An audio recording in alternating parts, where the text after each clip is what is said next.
Does the starter rope pull easily without starting your saw? If so, you might need a new starter assist spring. The starter assist spring is used on saws that have a spring-assisted starter. The spring mounts between the starter pulley and the starter hub. When you pull the starter rope, the hub catches the pawls on the flywheel and begins to turn the engine. As the piston moves upward, the engine's compression builds, making it harder to pull the rope. This is where the assist spring comes in. The force required to coil the spring is much less than the force required to overcome the engine's compression. As you pull the rope, the spring begins to compress until the energy being stored in the spring is greater than the force required to overcome the saw's compression. At this point, the energy is released from the spring, causing the engine to turn over. The most common problem with the spring is a broken tab where it mounts to either the pulley or to the hub. When this happens, the pulley will rotate, but the hub will not. Replacing the starter assist spring is a repair that you can do yourself, and I'm going to show you how. Hi, I'm Mark Socha. Do-it-yourself repairs like these are easier than you might think. From lawn machines to cordless drills, kitchen mixers, Outdoor grills. our how-to videos walk you through each repair from start to finish. So doing it yourself means never having to do it alone. Let's get started. I'll begin by removing the top cover.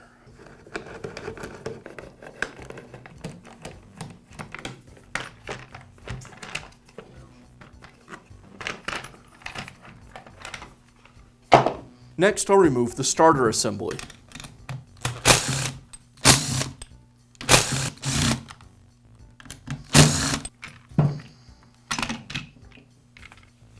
The first thing I need to do before I disassemble any of the inner components of the starter is to get the tension off the recoil spring. If I remove the central screw and started taking the starter apart without doing that, the spring being under tension would come flying out of the starter housing, and it can be quite dangerous. So the first thing I'll do is pull some of the rope out of the starter. I'll pull the rope from the starter handle, untie the knot at the end of the rope, or just simply cut it off, especially if you're replacing the rope.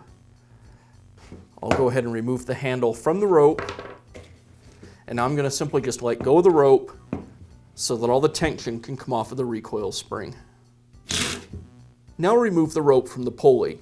Even if you're not replacing the rope, you're going to need to take it off of the pulley so that you can retension the recoil spring at the end of the repair. So I'll go ahead and just pull it away from the pulley.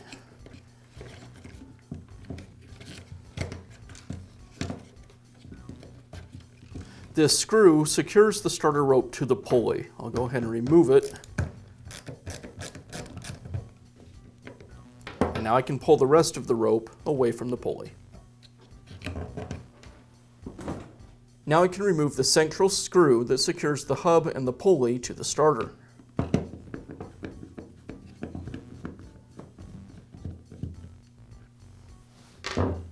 With the screw out of the way, now I can remove the hub. And now I'll remove the assist spring. Now I'll install the assist spring. The tab on one side of the assist spring lines up with the hole in the pulley. Now I'll install the hub.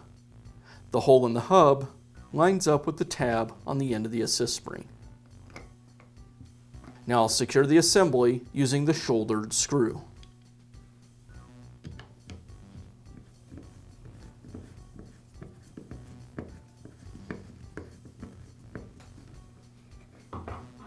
Now I need to retension the recoil spring. The first thing I need to do is make sure the pulley is spinning the right direction to pull the rope back into the housing. To do that, I can just simply rotate the pulley a couple of turns and let go and see which way it spins. It was spinning this direction, which would pull the rope back into the housing, which is what we want. So that's the direction I want to turn the pulley when I tension. I'll rotate the pulley around until it stops spinning. That's the most tension that the recoil spring will take.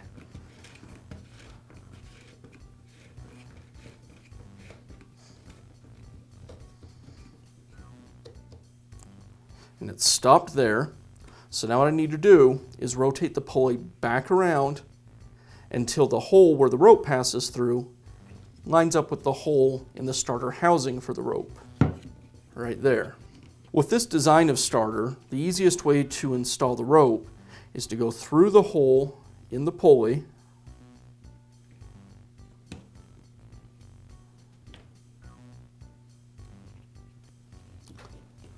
then I'll grab the rope with a pair of needle nose pliers, give me a little bit of slack, and then I'll insert the rope through the hole in the starter housing.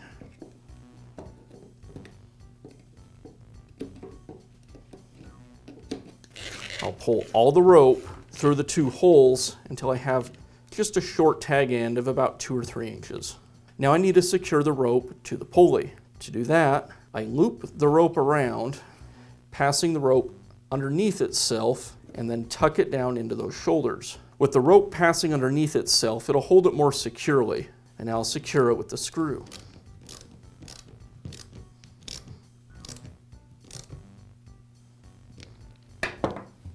Now I'm going to double the rope over itself and tie a simple overhand knot somewhat in the middle of the rope.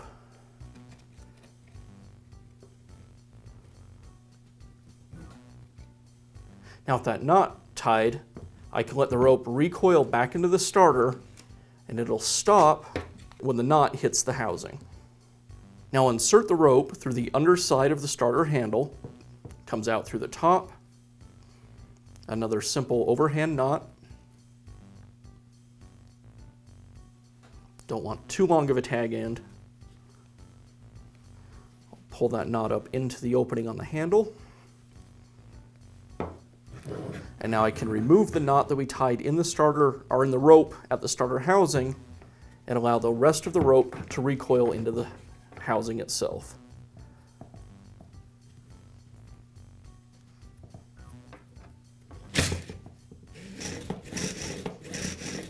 Now I'll reinstall the starter assembly.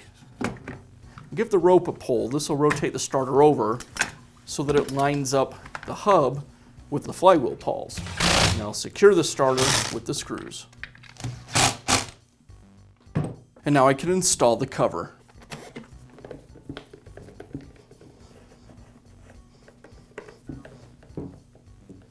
Be sure to check back often for new videos and expert advice. If you found this video helpful, give us a thumbs up.